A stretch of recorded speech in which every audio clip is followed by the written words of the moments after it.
The Dairy Today report is brought to you by John Deere and your local John Deere dealer. Nothing runs like a Deere.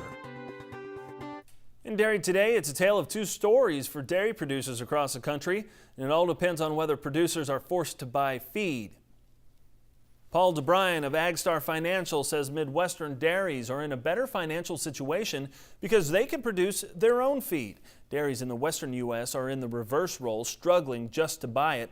DeBryan says there are several factors weighing on the timeline for when feed prices will finally turn lower.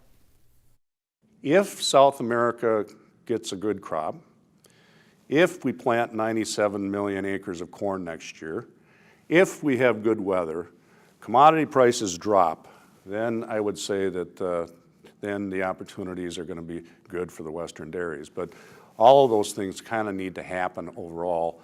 As long as there's high commodity prices, is that if you're buying feed, it's going to be very difficult to have profitability.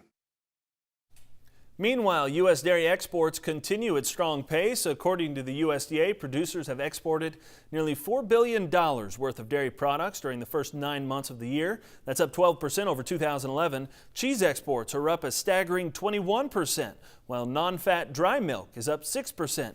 Mexico continues to be the leading U.S. dairy export destination.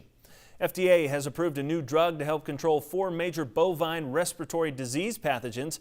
Bayer's dairy111612 has been approved for use in both beef and non-lactating dairy cattle.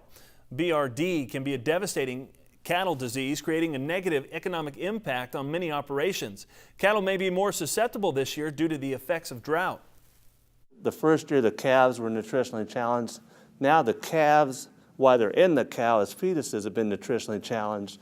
When they're born and we get a poor colostrum, that poor colostrum intake out of nutritionally challenged cows doesn't just stop in that first 30 days like we usually bank on that colostrum. It actually has an effect, and research has shown that carries out through the stocker and feedlot phase also. So anything we do to mitigate respiratory disease as we go forward is absolutely critical this year.